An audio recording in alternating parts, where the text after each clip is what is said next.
Have you ever wanted to create a D&D character that was a coach, a support character, like Mr. Miyagi, or Master Splinter, or Obi-Wan Kenobi, or Yoda, or Dumbledore, or any of these wise individuals who guided the main characters through the story? Well, then I think I've got just the class for you, because this class is so unique and is so different from any of the other classes that I actually think it should be in D&D. And in this video, I'm going to be reviewing this class and talking about why it's good and why it's bad. Hey, remember to leave a like, subscribe, leave a comment, join the Discord and the Patreon. I would be extremely grateful. And also, I just kind of wanted to give credit to the creators of this class, which are Story Before Numbers. The class that I am talking about is of course the Mentor class. Part 1, the mechanics. So yeah, let's just get straight into the video and start reviewing this class. So, as the first feature I want to talk about, they have this ability called Versatile Teachings. Great teachers come from many walks of life.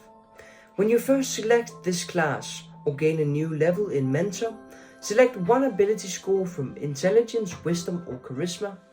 This score's modifier counts as your lesson modifier as well.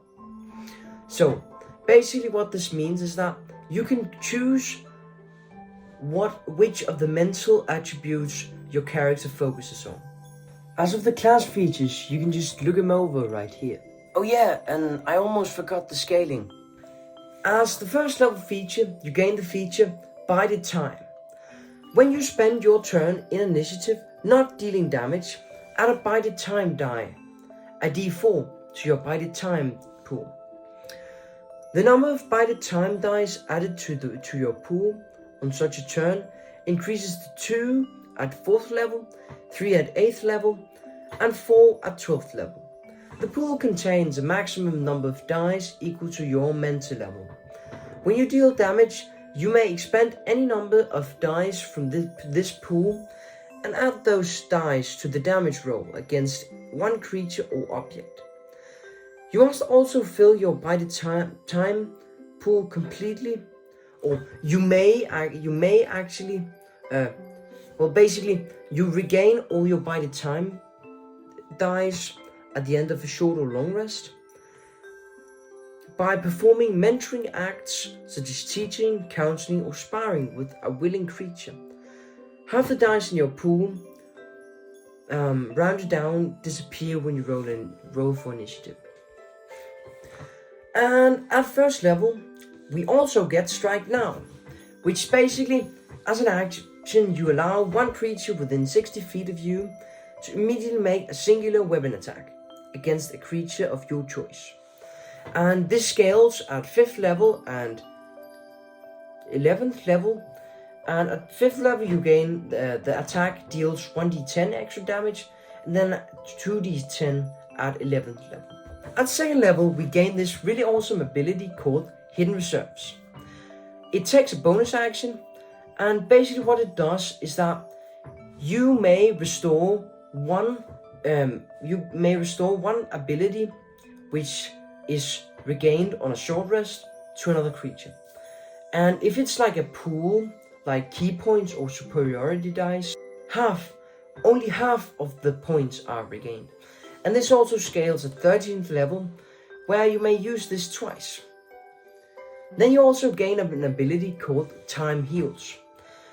And what this means is basically just, you may use your Bided Time dice to heal an ally. And this ability takes a bonus action to use. So, for example, you can use your action to someone attacks.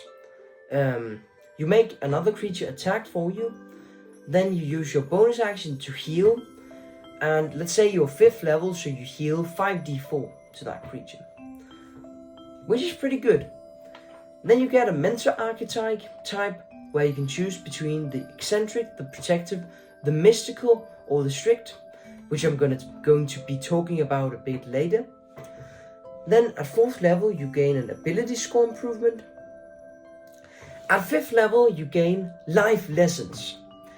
And what this does is that you're going to gain 2 lessons which you can basically use to buff your allies with. And there's a whole list of lessons that you can choose from, and I'm going to cover those later in this video. Then you also have, starting at 12th level, the number of lessons you can select each day increases to 3. Then at 7th level, you gain the ability Full Potential, which basically does, as an action, restore 1 use of a creature's ability or spell slot that otherwise restores on a long rest. At 9th level, you gain Advanced Teachings. And this is actually pretty cool, because when you have a full by the time pool, then you get advantage to hit people. So when you're ready to smite and just give that whole bunch of d4 damage, you can gain advantage of that. And in addition to that, also whenever you use the Strike Now feature, you gain one of these 3 benefits. Either the target can move half the speed before or after making the attack, you gain 1 by the time die, or the target may cast a cantrip instead of making a weapon attack. And then at 11th level, this actually gets absolutely bonkers. So you get to choose 1 feature that another class or subclass could gain at level 7 or lower. Alternatively, choose a spell of level 4th or lower. You now have that feature or the capacity to cast that spell once per long rest. This choice might reflect the powers your mentor had in the primes. And there are of course some of these which are off limits. Some of those which are off limits are things like Action Surge, Rage, Wild Shape, or Bardic Inspiration or Sneak Attack, and any class's spellcasting feature. And basically what it says is that you do not count as having any levels in that features associated class. And the chosen feature cannot be one that changes depending on the character's level. So things like, for example, Evasion, Monk's Shadow Step, or Divination from Portent Wizard's Portent are absolutely allowed. But things like Rage, Wild Shape, Bardic Inspiration, Sneak Attack, and anything that scales are not allowed. Then at 15th level, you can go through a training montage with your party. And if you spend 1 week with 8 hours of training every day, all the creatures which are in this training, which can only be up to your lesson modifier. So if you have a +4 in wisdom and that's your lesson modifier, you can have 4 creatures. Basically, everyone gains proficiency in a skill tied to their lowest ability score, increase their daily numbers of prepared spells by 1, or boost their max HP by 5. If then that 1 week of training is extended to 1 month, instead you can gain these effects, which are learn one cantrip of their choice, gain either the Martial Adept, Crusher, Slasher, or Piercer feat, or get proficiency in a saving throw tied to their lowest ability score. Then at 17th level, we gain the Nothing Left to Teach feature. And basically what this does is that allies equal to your lesson modifier can add a +2 to 1 ability score of their choice. And this effect can push the creature's ability scores above 20. This bonus fades within 1 week, but if the DM decides that after the mentor leaves the narrative plot, he can decide that the characters maintain that bonus. And then at 18th level, you gain the ability to basically do the same thing as Forgotten Strength, but the feature that you gain from another class or subclass can be of level 15 or lower, and the spell you can choose can be of level 8 or lower. The final thing you have the time has come, and this is upon reaching 20th level. Your bided time dice becomes D10s, and you no longer lose any bided time dice for your pool when rolling initiative. Part 2, the subclasses. Now we are going to discuss the subclasses, and as the first subclass we have the eccentric. This is basically the Mr. Miyagi kind of guy who teaches his student by chores which seem unusable in combat or unusable in real life, but actually they teach really deep lessons. And as the third level feature, we have humbling experience. And what humbling experience does is that you are able to add your lesson modifier to an ability check an amount of times equal to your lesson modifier. Of course, you can only do this once per ability check. And in addition to that, if it is a contest, you may instead add the enemy creature's CR to your plus, or you may add your enemy's level to your roll. So for example, if a level 20 character tries to grapple you, you can use this feature, which is humbling experience, to get a plus 20 to the roll, which is pretty awesome. At 6th level, you can cheat your one ally one of these three things. So either you can choose that they have resistance to psychic or necrotic damage and immunity to either frightened or charmed condition, or their weapon attacks deal an additional 1d4 damage. And this is basically because you have learned that true battles are fought in the mind, and you basically use these techniques learned by your mentor to confound and confuse your enemy. Then you of course also have the ability to ask your mentor one question. They have a hunch about the correct answer, and this basically functions a bit like or exactly like if the mentor is being besieged by a commune spell. At 10th level, you gain the ability Puzzling Mind. And this basically means that insight checks against you are made at disadvantage. And whenever you make charisma-based ability checks, but before you know whether the roll is success or failure, you may expend 2 dice from your bided time pool and increase your result by the amount rolled. So basically, you can increase the results of your charisma checks. Then we have the 14th level feature. This I think is pretty funny. Basically what you do is that whenever an enemy forces you to roll a saving throw, like for example they use fireball, or they try to charm you, or use mind control on you, you can roll against them and make it a contest. And I would just want to remind you that you can use humbling experience with this to use their level or CR against them. And if we now say that you gain 10 or more, you win the contest by 10 or more, you can throw the effect back at the creature. So they gain the effect of a failure. Then we have the Protective, and basically they have this first level feature which is called Shield of the Passing Torch, and it gives them the ability to, whenever someone within your movement speed is attacked or basically targeted by an unwanted spell, you can use a reaction to move up to them and take the effect of the spell or attack instead of them.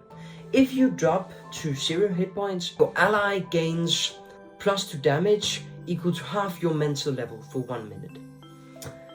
Then at the 6th level, you gain the ability to basically steal your resolve, and it's called Just Another Path. You can choose to either gain resistance to one of these 3 damage types, piercing, slashing, or bludgeoning, or your movement speed increased by 15 feet, or you remember or deduce 2 useful bits of information about the nearby area. This functions like the spell Commune with Nature. Then we have the feature Watchful Mind. At 10th level, the frightened condition can no longer inhibit your movement. Whenever you make a wisdom-based ability check, but before you know whether the roll succeeded or failed, you may expend up to 2 dice from your bided time pool and increase your results by the amount rolled. Then we have Never Late, which is also absolutely amazing. I love this so much. So basically, you designate a creature, and whenever this creature drops below half the hit points, you know, no matter if they're on the other part of the world, on another continent, you know that this designated creature has been hurt. And basically, you can choose to use your action to just appear within 15 feet of this creature. So if one of your party members is fucked or is getting assassinated, you can just appear out of nowhere, which is so awesome. It's so awesome because it really plays into that protective kind of figure. But I of course see why it's broken. But still, it's 15th level. It's 14th level, so it's fine. Then we have the Mystic. You can just see the spellcasting table right here, and basically you gain some spells, blah blah. They're from the Wizarding spell list, and you must choose one at first level. Or at third level, you must choose one of your spells to be Conjuration and one to be Abjuration.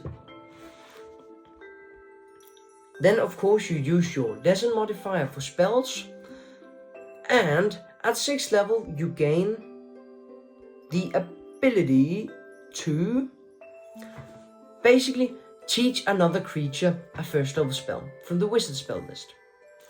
Then at 10th level, whenever you make an intelligence-based ability check, but before you know whether the roll succeeded or failed, you may expend up to 2 bided time dice from your bided time pool and increase the result by the amount rolled. Then at 14th level, you may once per long rest cast a 5th level spell from the Wizard spell list without expending a spell slot. Now we have come to the Strict, and basically this is kind of the mentor type that criticizes their companions, and basically the tough love kind of mentor. And starting at 3rd level, your ability to criticize any ally's missteps motivate them to succeed at future attempts. When a creature within 60 feet of you fails a d20 roll, where they added an ability modifier, you may use your reaction to critique them forward. Make note of which ability modifier was added. That creature now has advantage on all d20 rolls it makes using the same ability as they previously rolled. This effect ends once the creature succeeded on such a roll, or when you use criticism again. Now at 6th level, we rest when we are dead. Basically, you can go through during a long rest or short rest, you can go through a grueling training, which has 3 different effects that you can choose from. One is they may expend a number of their hit dice up to your lesson modifier and gain temporary hit points equal to the amount rolled. They do not add their constitution modifier to the roll. These temporary hit points persist until the next short rest. The creature may add your lesson modifier to one attack roll made before their next short or long rest. They can do so after seeing the initial roll, but before knowing whether the roll succeeded or failed. So basically, you gain a buff. They may use the help action as a reaction once before their next short or long rest. So basically, you teach your companions to do teamwork. And then at 10th level, you gain the ability to add up to 2 by the time dice to any strength or constitution based ability checks. At 14th level, you gain the feature Like We Practiced. And that is for every ally creature within 5 feet of them, they gain this they gain a +1 in each of these bonuses. Part 3, the lessons. Let's look at the lessons. And these are very iconic moments from different movies. So for example, we have I have the high ground, or I'll hold them off, which basically does you can take 1.5 times your mental level in CR creatures, and then you can hold them off. And then you roll on this table. Maybe you die heroically, or you result in a standstill, or you kill all the monsters. And basically all of these are different buffs that you can use. For example, Why Do We Fall? You can cast a Death Ward spell once without expending a spell slot, which basically means that one of your allies, whenever they're downed, they return to 1 hit point. Which is pretty fucking awesome. Excuse my language. And of course we also have Fly You Fools. I think they chose this name because they couldn't say Flee You Fools. But basically this means that for the next minutes, all the creatures that you choose, which are a number equal to your lesson modifier, you can give the ability to take the dash action once per turn for free. So you have all these different cool abilities to buff your friends. Part 4. How to play and my thoughts. Finally, we have my thoughts and what I think about this class. And first off, I just wanted to compliment all of the different, so unique, so well-written features that are in this book. Or not in this book, but in this class. Things like I'll hold them off, or for example, the eccentrics wax on, wax off feature, and humbling experience, or even the one where the protector can transport himself 15 feet within an ally that is hurt. And I just love this creativity because it's unlike any other class that D&D has. All support classes mostly are based on spells. And having a support class that is both a martial class and a support class that doesn't need spells is something completely new to D&D. Just want to compliment the people who made this for that. As of the things that I don't like about it, I think that this maybe was created a bit more as something that the dungeon master could play with, like a DM PC or something the like, because you have this character that just kind of wants to teach your allies things. That's kind of you gotta make sure that they're also all right with like taking a student role while you're a mentor, because if all your party members hate you as the mentor, and all of your party members don't want to be your students, then it's probably gonna be a bit problematic to play the mentor. So I think that as it would be a great class for DMPC to have. I also think it would be a great lot of fun to play as a player if all the other players are alright with it. And overall, I just think that this class is absolutely amazing. Thanks for watching this video, and I hope to see you in the next one.